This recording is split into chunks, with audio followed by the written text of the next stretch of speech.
ርዕሰ ሊቃነ ጳጳሳት ሌዮ 14ኛ ስለ ሰላም የሚቀርብ ዓለም አቀፍ የመቁጠሪያ ጸሎት እንደሚመሩ ተገለጸ። ርዕሰ ሊቃነ ጳጳሳት ሌዮ 14ኛ ጦርነት እንዲቆም ዘወትር ከሚያቀርቡት ተከታታይ ጥሪ ጎን ለጎን ግንቦት 22 ቀን 2018 ዓ.ም በቫቲካን ውስጥ ስለ ሰላም የሚቀርብ ዓለም አቀፍ የመቁጠሪያ ጸሎት እንደሚመሩ ተገለጸ። የመቁጠሪያ ጸሎቱ በየ10 ዓመታት ውስጥ በጦርነት ምክንያት የሞት የመቁሰልና የመበታተን አደጋ የደረሰባቸውን ቤተሰቦችን ጨምሮ የሕክምና ባለሙያዎችና በጎ ፈቃደኞችን ለማስታወስ እንደሆነ ታውቋል። ርዕሰ ሊቃነ ጳጳሳቱ ለሐዋርያዊ ቅዱስ ጴጥሮስ መንበር ከተመረጡበት ጊዜ ጀምሮ በዓለም ሰላም ይሰፍን ዘንድ ምዕመናን በጸሎት እንዲተባበሯቸው ተከታታይ ጥሪዎችን በማቅረብ ላይ እንደሚገኙ ይታወቃል። ቅዱስነታቸው ቅዳሜ ግንቦት 22 ቀን 2018 ዓ.ም ከምሽቱ 1 ሰዓት ላይ በቫቲካን የአትክልት ስፍራ በሚገኘው የሉርድ እመቤታችን ቅድስት ድንግል ማርያም ሐውልት ፊት የተዘጋጀውን የመቁጠሪያ ጸሎት የሚመሩ ሲሆን በጸሎት ስነ ስርዓቱ ላይ በዓለም ዙሪያ የሚገኙ ምዕመናንና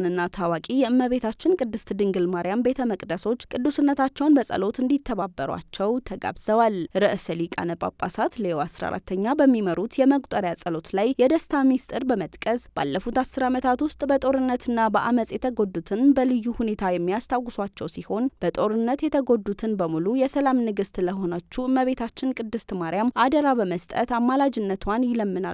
መረጃው የቫቲካን ዜና አገልግሎት ነው።